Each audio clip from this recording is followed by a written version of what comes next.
In a small provincial town, there lived a simple girl named Paula. From a young age, she faced many hardships, enough to last several lifetimes, yet it was all her burden alone. When Paula was just a few months old, her father abandoned her and her mother to seek a better life. Paula hardly remembered him, and her mother never spoke of him. Frances had to raise her daughter alone. It was very difficult. Without a proper profession, Frances worked as a cleaner in a store. The salary was small, but the store manager always helped her, sometimes by giving her groceries, other times with a small holiday bonus. Frances had distant relatives living on the outskirts of town, but she had no contact with them because they only cared about their own problems and found it unpleasant to associate with a simple cleaner. At night, Frances often cried and cursed her fate, but in the morning, she would head to the store to clean the floors before it opened. She had to bring little Paula in a stroller and leave her in the back room. Despite Frances's efforts, their situation remained dire, their diet was poor, and as a result, Paula was small for her age and often ill. When Paula turned 6, she began preparing for school like other children, but her mother couldn't afford a uniform. Frances dressed her daughter in the best dress she had, which she had altered from her own suit. Paula, holding a modest bouquet of flowers, proudly looked at her future classmates. Paula struggled through elementary school, receiving poor grades, but the teachers promoted her to middle school, recognizing that the child's academic difficulties were due to a lack of resources. However, Paula had beautiful handwriting, and teachers often used her work as an example for other students. 2 months before graduation, Frances caught a severe cold. Paula was deeply worried and cried by her mother's bedside, unable to help. Neighbors called an ambulance, and Frances was taken to the city hospital where she was constantly monitored by medical staff. At dawn, Paula would come to the store to mop the floors before rushing off to school. Each morning, the pale, malnourished girl would struggle with a half-filled bucket of water, but the floors always gleamed. The store manager didn't mind the substitution, as long as the store was clean. Sometimes Paula cleaned after the store closed, so she could sleep a bit longer in the morning before school. She visited her mother almost every day, though at first, she wasn't allowed in because Frances was in critical condition. Frances's health briefly improved but then declined again. The doctors couldn't fully cure her illness, likely exacerbated by years of working in drafty conditions and poor nutrition. 1 week later, her condition suddenly worsened. 2 days later, unexpected complications arose, and in mid-May, Frances suddenly passed away. Paula was informed of her mother's death by the doctors, and upon hearing the news, she fainted and had to be revived by the medical staff. She wept uncontrollably and had her first severe panic attack, prompting the attending doctor to consider hospitalizing her. At home, Paula regained some composure, but seeing her mother's empty bed, she broke down again, sometimes crying out in despair, which deeply worried her neighbors. Frances was buried with only Paula and 2 of her neighbors in attendance. At the cemetery, 2 workers from the store brought a wreath from the staff and handed Paula a sealed envelope from the director, which contained a sum of money.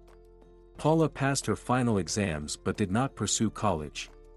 Instead, she immediately began looking for work. She was fortunate to find a cleaning job at an office in a new building in the city center. The young staff readily accepted her because the previous applicants had been older women experienced in cleaning but deemed unsuitable due to their age. The general director believed that a young cleaner would fit better with the youthful team, and he was also taken by Paula's appearance.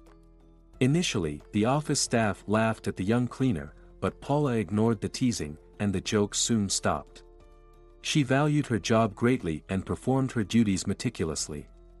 The office floors always shone, regardless of the weather. Paula lived in a modest house inherited from her mother. 6 months after her mother's death, she officially inherited and transferred all the documents to her name. Her salary was paid regularly, so she never had debts. She lived modestly and alone. Paula's personal life was uneventful. After reaching adulthood, she spent most of her time at work and had no close friends. Young men her age were looking for fleeting adventures rather than serious relationships, which did not appeal to Paula. Like all girls, she dreamed of true love and romantic relationships, where her partner would kiss her tenderly instead of breathing cheap alcohol in her face. Years passed, and Paula's personal life remained unchanged. However, when she turned 20, she had a brief relationship with a young man named Alan, who was drawn to the modest girl he met at a disco. They dated for a few weeks, and Alan even hinted at marriage. But after visiting Paula's home and realizing her poverty, he decided not to pursue the relationship further and quietly disappeared from her life. Paula was deeply hurt by Alan's departure. Though she hadn't been thinking about marriage yet, it pained her to tears that she trusted him, only for him to act so cruelly. In the evenings, she would stay up late reading books, often imagining herself in the place of the heroines in romance novels.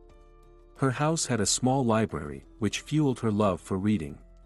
In the office, Paula didn't form any close friendships, though the young director hinted that he wanted to see her outside of work without the other employees knowing. Paula was now wary of such meetings, as her belief in the possibility of genuine friendship between men and women had weakened. She understood that life wasn't like the beautiful movies shown in local theaters, and she distrusted people, as they rarely were kind to each other.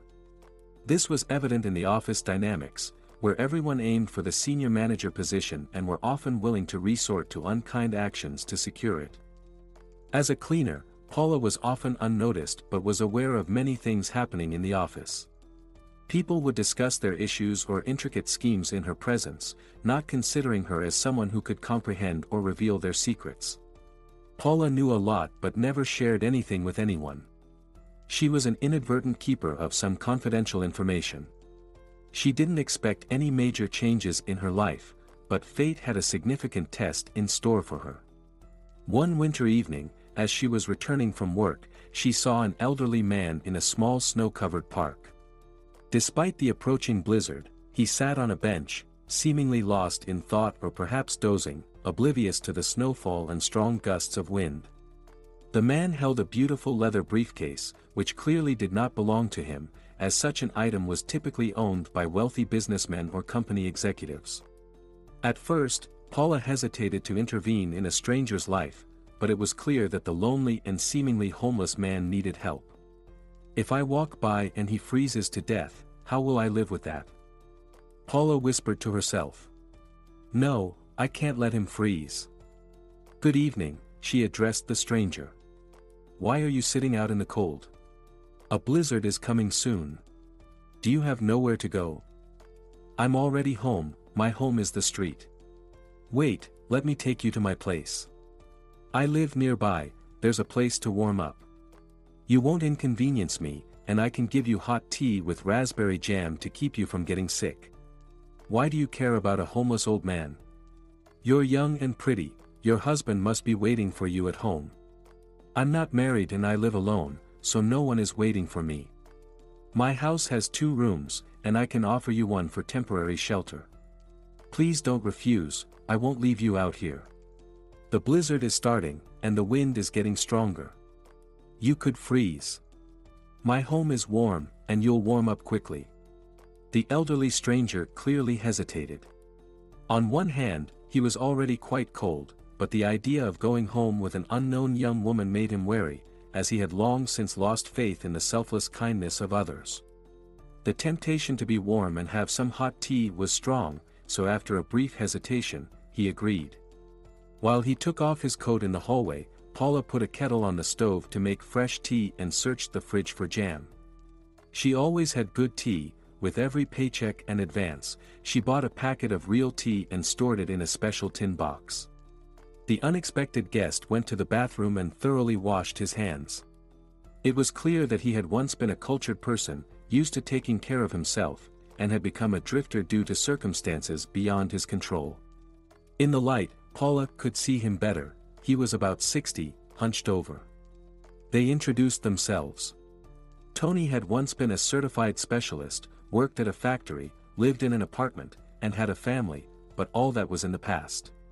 Tony grew up in an orphanage, standing out among the other children with his quiet nature and particular cleanliness. While others raided private gardens, Tony never joined in. Life in the orphanage was tough. One had to survive, as the children, sensing weakness, would bully, and the caregivers offered little hope. Tony tried to find out from the adults who his parents were, how he ended up in the orphanage, but neither the teachers nor the director ever told him anything. Young Tony spent hours in the orphanage library, reading books, which helped him excel in school. However, the constant hunger always haunted him, and at night he dreamed of tables filled with delicious desserts. After finishing school and coming of age, Tony, like other orphanage graduates, received a one-room apartment and enrolled in university, which he graduated from 5 years later with excellent grades. The young engineer was hired at a design bureau at a factory that produced equipment for the country's army. Soon, he met a girl working in accounting. They dated for a year and then decided to marry. After the wedding, Tony was advised to turn in his one-room apartment to a special fund for factory workers, and in exchange, he received a two-room apartment in a newly built house. His wife, Valerie, couldn't have children due to health issues, despite undergoing several full examinations at various clinics. The couple decided to adopt a girl from an orphanage. Tony agreed to this mainly because he feared for his wife's mental health, as she often had hysterical fits at the sight of other people's children. Unfortunately, Valerie didn't enjoy her role as a mother for long. When Jacqueline turned 5, Valerie passed away suddenly. In just 2 weeks, she succumbed to a severe illness that, without showing any symptoms, gradually drained the young woman of her life force. After Valerie's funeral, Tony often visited her grave at the local cemetery, sharing how difficult it was for him to raise a child alone. After these visits, he would wipe away his tears and rush to work, as he needed to earn money. Tony had to raise the girl by himself. Having grown up in an orphanage, he couldn't bring himself to put Jacqueline in one, despite the challenges he faced. Tony struggled with tasks like braiding her hair and had no idea how to care for a young girl. Fortunately, his neighbors shared some essential tips about raising a child. The factory management supported the single father, allowing him to work extra hours to provide for his adopted daughter. Luckily, there was a daycare near their home where Tony could drop off little Jacqueline early in the morning and pick her up late in the evening. Soon, the girl started school. Tony had to enroll her in an after-school program to avoid leaving her home alone. Jacqueline grew up to be quite unruly. Her future parents had been warned about her bad heredity back in the orphanage, but Tony's wife had insisted on adopting her, and he couldn't refuse her. Teachers complained to Tony about Jacqueline's disruptive behavior in class and her tantrums in the after-school program. She didn't take her father's serious talks to heart, and Tony refrained from physical punishment. During his occasional visits to his wife's grave, Tony lamented his struggles with raising Jacqueline, but over the years, he had grown used to her and even felt a kind of love for her. By the time Jacqueline reached high school, she was dreaming of a luxurious life and demanded expensive clothes to keep up with her classmates. Tony couldn't afford everything she wanted, leading to a complete breakdown in their relationship. Jacqueline decided that after finishing high school, she would marry a rich man, not a mechanic or an engineer from the old factory. At 17, Jacqueline was beautiful with a great figure, attracting many admiring glances from men. She had perfected a walk that swayed her hips, deliberately enticing them. Jacqueline's dreams soon came true. At a disco, she met a stylishly dressed young man who quickly won over the inexperienced girl. Within a month, he met Tony. Initially, Joshua seemed like a good match, but while Tony was good with technical matters, he wasn't good at reading people. In a private conversation, Joshua revealed that he was willing to marry Jacqueline, but they had nowhere to live. He suggested that if Tony sold his apartment and bought a one-bedroom apartment for himself and Jacqueline in different neighborhoods, it would solve their housing problem. Tony took a long time to make a decision, but the pressure from his future son-in-law and his adopted daughter was so intense that he eventually gave in to their arguments. He later deeply regretted this decision, but it was too late. The deal to sell the apartment went through, but Tony never saw the money or the one-bedroom apartment. It turned out that they had sold the apartment, taken the money, and disappeared from the city, leaving Tony homeless. Upon learning this, the old engineer nearly had a heart attack. How was he supposed to live now, and more importantly, where. He had to ask the factory management for a room in the dormitory, which they granted him. Previously, Tony had been indifferent to alcohol, drinking only a little during holidays with good company, but now he began to mark the end of the workweek with drinks every Friday. Soon, his colleagues saw him in the bar every evening, leaving late at night in a rather unsteady manner. 6 months later, he was fired for repeated absences and drinking on the job. Naturally, he also had to leave the dormitory. Tony had been living on the streets for over 10 years. In the early years, he became quite close with a local janitor, who sometimes let him sleep in the tool room. But the janitor eventually left town, and Tony lost his only friend. He stopped drinking because he could barely afford it. Sometimes, he ate at a church that organized free meals for the needy and homeless. One day, Tony found a brand new backpack under some trash at the dump, containing documents and a substantial amount of money. The homeless man took the find and later, in an abandoned building where he had set up a temporary shelter, he examined the documents. They likely belonged to a local businessman who owned a company. The old engineer decided to return the items to their owner but didn't know how to find him in the city. Paula listened carefully to the homeless man's story and then asked to see the documents. It turned out the briefcase belonged to the general director of the company where she worked as a cleaner. Many of the documents bore his name and initials in small print at the bottom, next to spaces for signatures and seals. Paula had recently overheard 2 employees discussing a sensational piece of news. During lunch at a restaurant, the general director's briefcase had been stolen, containing important documents for a major deal. Tom was so upset that he announced a large reward for anyone who found it. He had invested a lot in this project, and competitors would be thrilled to get their hands on the documents to close the deal themselves. "Please take me to your boss tomorrow morning," Tony said. "I want to return his briefcase. The monetary reward would be very useful since I'm completely out of funds and have no way to earn any." "The forecast says the blizzard will last all weekend," Paula replied. "We've been told the office will be closed until Monday, so you won't be able to go anywhere. You'll stay with me. Don't worry, I won't charge you for staying here. Let's just consider it a visit. When the weather improves, I'll take you to the office." The elderly homeless man was moved to tears by her words and assured Paula he would repay her kindness in the future, but she insisted she needed nothing in return. The storm lasted until almost noon on Monday. So much snow had fallen that the city's transportation system came to a standstill, and even the best drivers didn't dare take their cars out of the garages. Almost all the men in the small town went out to help the municipal services clear the streets and sidewalks because the janitors couldn't manage on their own. Paula spent 3 hours clearing the small yard and making a path to the street. She forbade Tony from going outside because he had been coughing heavily at night and had a high fever. "There's no need for you to be out in the cold. Stay inside where it's warm. We probably won't be going to work today, we'll postpone everything until tomorrow. The boss called and told everyone to stay home, but we need to be in the office by 8 o'clock on Tuesday, no excuses." The meeting between the former homeless man and the company director took place in the CEO's office. None of the employees knew what they discussed for an hour. Soon after, Tom called in the head of HR and the chief accountant. Paula was delighted to learn that Tony was now going to work as a security guard, rewarded for his honesty. Tony hadn't spent any of the money he had found, and the boss rewarded him with a month's salary as a guard. The director's personal driver, Samuel, took the new employee to a barber shop and then to the nearest store, where the company bought him a suit, a white shirt and sturdy shoes as his uniform.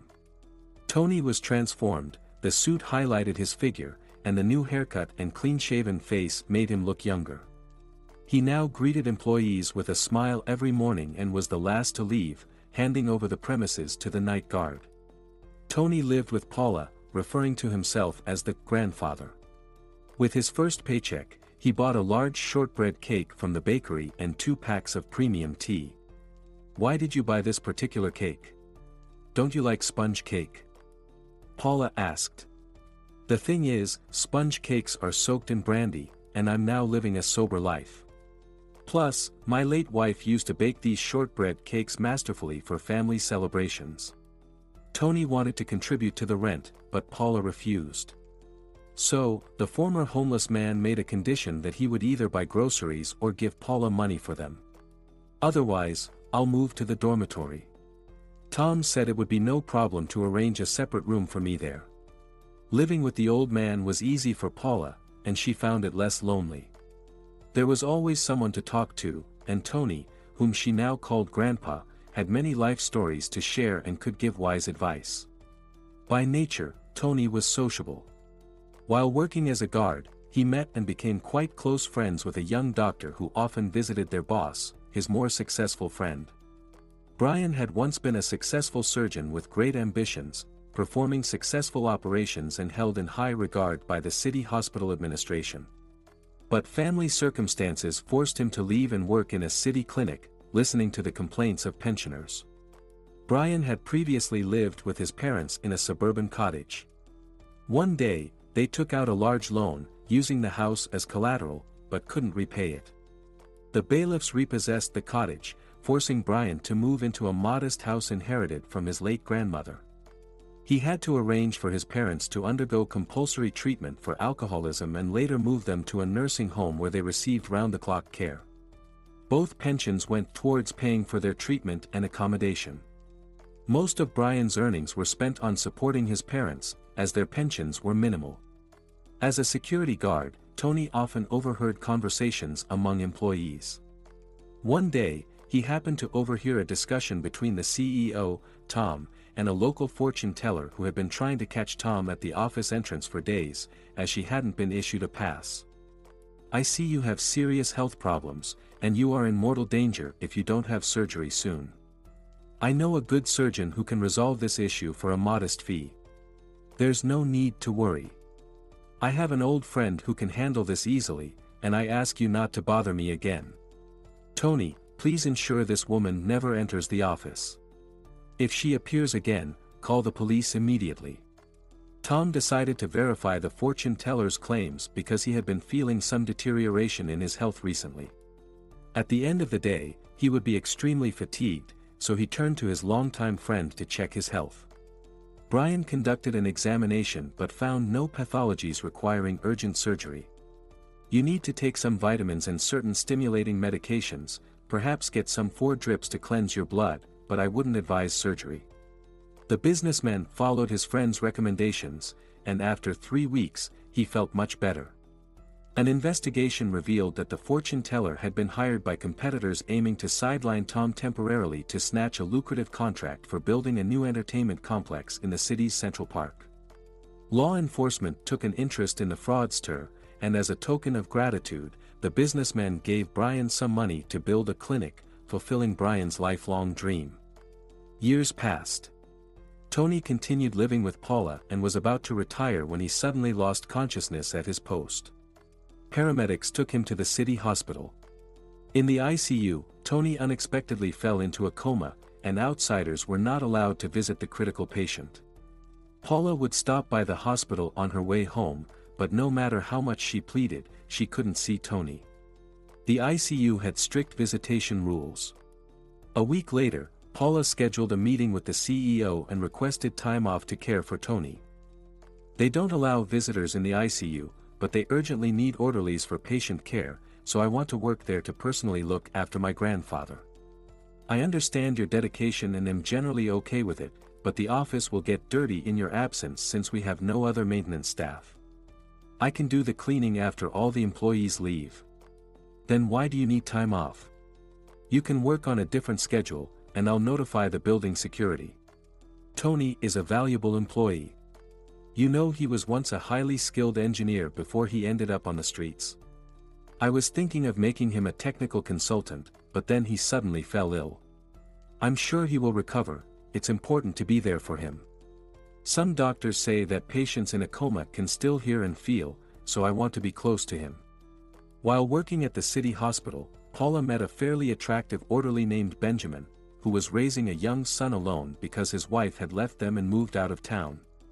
Benjamin's son, Bobby, was born with a congenital defect, a curvature of his left arm that required surgery, but they couldn't afford it. Benjamin was doing his best but couldn't raise the necessary funds. Gradually, Paula and Benjamin developed a friendly relationship, but they couldn't meet outside of work. Benjamin's son needed constant attention, and Paula rushed to the office after her hospital shifts to tidy up. Tony remained unconscious, but doctors assured that significant improvements were expected soon, provided they could obtain the scarce and expensive medications, which Paula couldn't afford. She could have asked Tom for help, but because of his apparent interest in her, she hesitated to do so. Recently, the director had asked her out several times, but she always found a reason to decline. Honestly, she was attracted to the focused young executive but was cautious about hoping for anything serious, even though he had clearly hinted at his serious intentions. One day, as Paula was sleeping at home after another exhausting week at the hospital, a few large black cars pulled up outside her house. An elderly man dressed in an expensive suit, who looked very much like Tony, got out of one of the cars. He quickly unlocked the gate, entered the small yard, and then approached the front door and rang the bell. Paula opened the door and was stunned with surprise. At first, she thought she was dreaming, but the stranger reassured her. "I'm not a hallucination or a dream. My name is Ron, and I am your guest's identical twin brother. We were separated for a long time. My adoptive parents never told me the truth, only before she died did my mother reveal that I have a twin brother. Our biological parents died in a car accident, and by a stroke of luck, my brother and I survived. However, due to the confusion at the scene of the accident, we were sent to different hospitals. I was taken to orthopedics, while Tony went to neurosurgery due to a head injury. My future parents had long dreamed of adopting a child from an orphanage, and fate gave them a surprise. Norma was the head nurse in the department where I was treated for an open fracture of my arm. When I regained consciousness, I had no memory, which my future parents took advantage of. Brandon was a businessman with the right connections among city officials. With significant money, any opportunity opens up, so they soon adopted me and took me home. They kept the fact that I had a twin brother a secret and forbade the orphanage director from saying anything. That's why I never searched for Tony. I graduated from school with honors and then went to university. Later, I started my own business and achieved great success.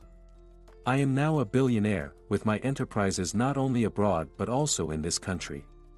When my parents died last year, my mother confessed that my twin brother lives somewhere in my hometown. She apologized for separating us as children, but they didn't dare adopt Tony due to his poor health and amnesia. Doctors said my brother was unlikely to survive, but he managed to overcome the illness and become a normal person. Medicine wasn't advanced back then, and doctors sometimes had inaccurate forecasts. The hospital staff gave me clues on where to find Tony's savior, and I'd like to discuss his further treatment with you. Ron and Paula talked for several hours at her home, and the successful businessman proposed a reliable solution. He would transfer his brother to a private clinic where medical professionals would handle his recovery. Don't worry, after Tony recovers, he will return here, and I will buy a house for him nearby so you can continue to stay in touch. Is there anything else I can do for you?